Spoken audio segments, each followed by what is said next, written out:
All right. Well, so what's going on?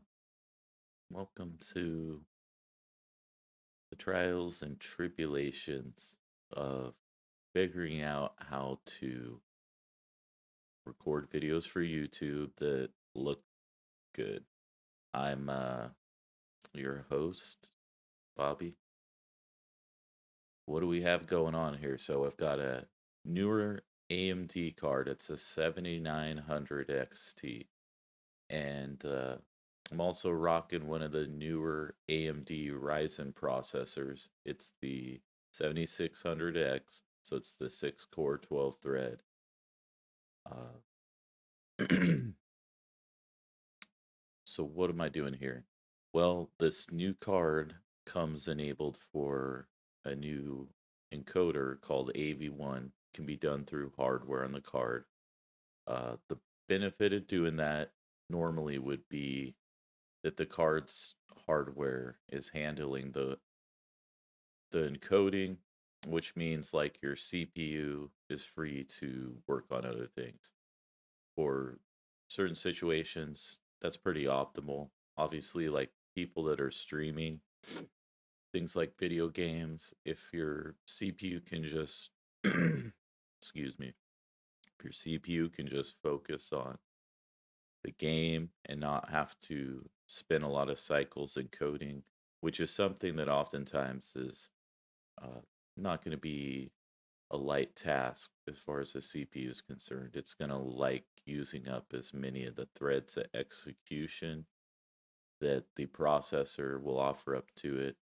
So, very intrusive process. And, many games also are, well, six system hogs as far as they're going to want to get that CPU also. A lot of older games are going to want like one one core all to themselves and max that out. So if the scheduler, which is part of like the OS, is having to preempt that one core to move some of that encoding execution in there with the game execution, you're going to end up with some issues and you're going to see performance drop. So, the AV1 encoder, it's built in. I'm spending some time to try to see what kind of results I can get. Uh, so far, I've been taking little videos using it, recordings like this one, and I think running into I wasn't well. Let's put it this way. I wasn't impressed. Now I think it was because I was just being so frugal with the amount of bits per second I was specifying, and I do kind of understand now is pretty low. I'm running 1440p, 60 frames a second. The higher your resolution goes, that's the 1440p. The higher that goes, the obviously the more kind of pixels are going to be in your output, and more pixels equals more data, and therefore more bits. So if you're trying to squeeze down to too low of a bit rate, the encoder's going to have to start doing some kind of trashy looking stuff with your output. And likewise, maybe even possibly more of an impact your frames. So a lot of people are still going to do 30 frames a second. I'm doing 60. What happens when you go from 30 to 60? You're doubling the amount of basically data that's coming out that the encoder has to work with. So again, you're going to want to in a situation like that always be if you're going from 30 to 60, you're probably going to want to double, maybe not double, because I'm assuming like some of these encoders are smart enough to where more frames means it can kind of do some tricky stuff where your eye won't notice. Um, but like, let's just say you probably want to double the bits the encoder's working with for doing its job.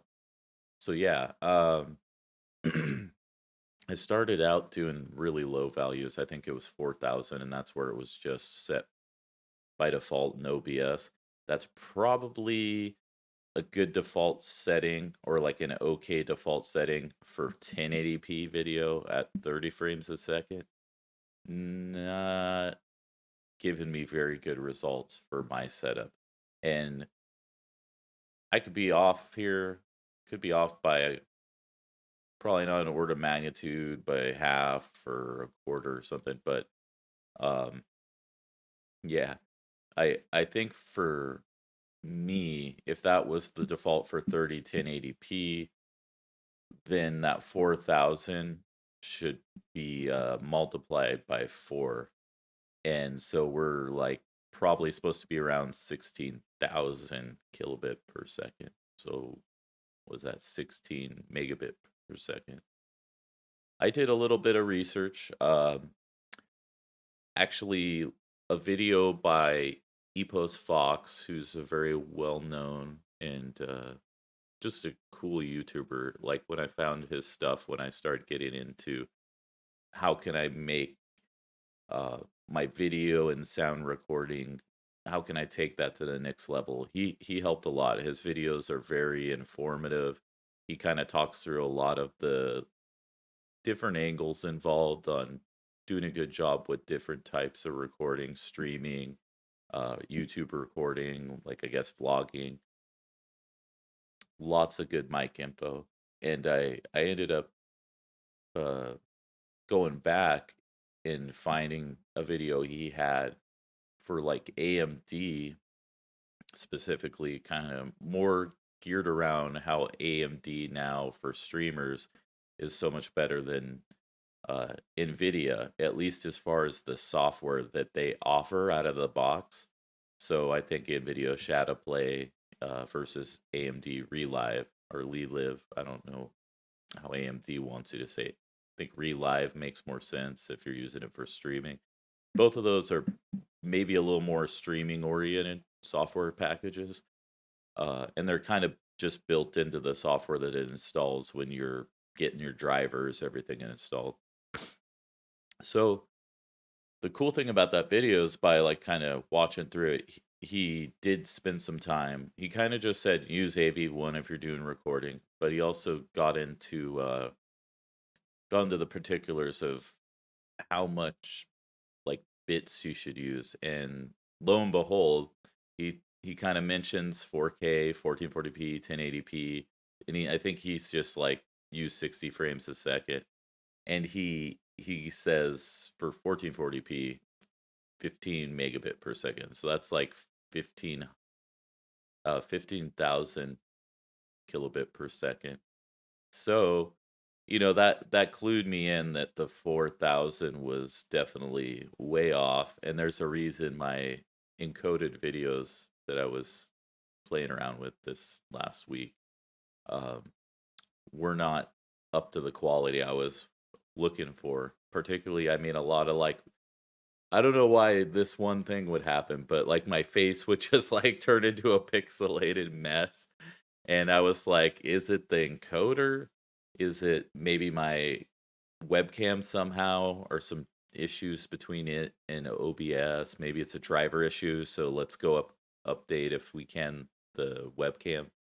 Everything was up to date. Didn't really find anything that helped along those lines. So yeah, I kind of figured out that it was probably the bit rate. I uh I tried the different hardware encodings that you can do, and I did see some slightly better video quality being output when I went to gosh, what was it? I think it was hardware based HEVC. And one of the nice things about this AMD and OBS is it has 3 or 4 separate hardware based encoders now, and looks they all to me look pretty good. Now, if I'm somebody like Epos Fox, who I was just mentioning, probably not. You know, I'm sure like he wouldn't just outright discount it, but I'm sure he would look at them and say, well, here's some things that I notice that you should be aware of. he probably wouldn't say like just don't use it. He would just say, I notice these things and I don't maybe with this other product. So if you want just like the best, you would go with that product. But to me, looks pretty good. So yeah, right now that 1500 kilo, kilobit per second, sorry, 15,000 kilobit per second.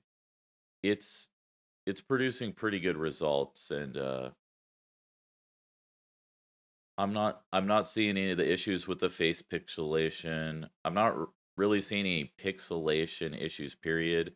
I haven't again like an Epos Fox type of content where he's like really good at getting in and showing like, oh well, look at this. There's little artifacts and stuff. Haven't done anything else like that. I'm really just doing like I'm somebody looking at my phone or watching this on a TV from 7, 8, 10 feet away. Uh, I'm looking at it like that, and it's looking pretty good. So I'm probably happy for now as far as the quality of what I'm recording and getting up here. I'm gonna I'm gonna spend a little more time tweaking it, but I think for now I want to kind of work on the mic. I don't know if you can hear it, but the EQ could be adjusted. I sound a little nasally. Honestly, depending on who's watching this, they might be like a little. No, it's a lot. It's a little more than a lot. So I need to look at the EQ. I got the Reaper plugins installed in Elgato's Wavelink, and I'm using the noise gate, which helped a lot. And it's a really nice setup. I mean, it shows you kind of like the ambient noise, and you just slide up and down. So you just slide it up right kind of above where that's hovering around because it'll be moving a little, and boom, gates on. That's gone. I've got the Elgato noise cancellation also. It I think may be the one thing it would be good to pursue a better option for, because it's having some issue with some of the getting some of the sound out. Now, I am probably a hard case. I've got my PC just right here. I mean, I'm like, can I see my finger? Boom. Okay, I'm like touching my PC, and it's got a big honking video card and a um, kind of a lower tier AIO cooler. Those fans are loud, so that's probably something I could replace to kind of actually help with that noise issue. But I also want to look into other noise suppressant technology. There's nothing I can tell so far where you can get AMD's noise suppression plugged in to Wavelink. Hopefully, it's coming. There's an NVIDIA one, so I don't see why there wouldn't be an AMD flavor of that coming. I firstly would want to play around within the way that you can with AMDs just to see if it beats this. I assume it does, just because from what I've seen with the NVIDIA, it's quite a bit better. It's very, very good at like analyzing random sounds, finding them, getting rid of them.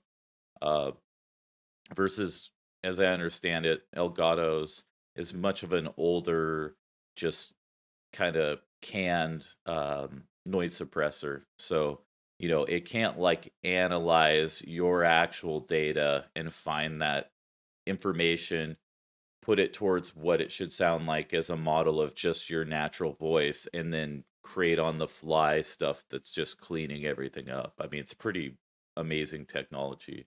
I haven't tried the AMD version yet. It's supposed to be very similar. Um, Probably in normal AMD NVIDIA fashion, it won't be perfectly as good as NVIDIA's. It'll be like 95%. There'll be like little nitpicky things where it's like, but it'll for sure. I'm hoping, I say for sure, but it is probably going to be better than what I'm using with Elgato's noise suppression, which I think it's no better than noise suppression software I've used like 10 years ago. So Yeah, that's kind of the next thing. Video, hopefully we're pretty set there. Could do a little bit of mic work to get this better. I've been also trying to just get a better feel of how loud I should be recording at as far as the mic. I think I was too low, then I went a little too high.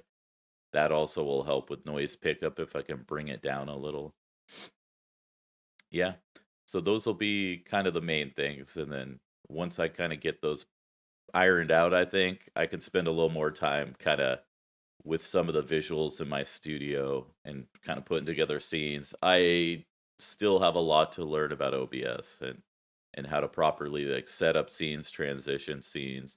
I don't have any sort of like web-based drop-ins, so there's that kind of stuff I need to do. Lots of work.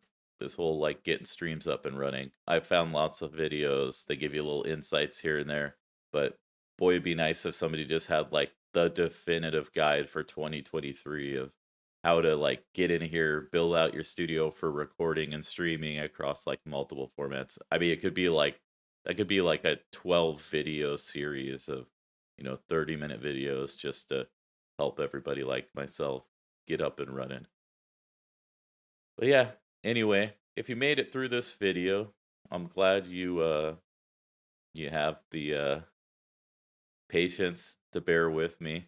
If you enjoyed it, please let me know.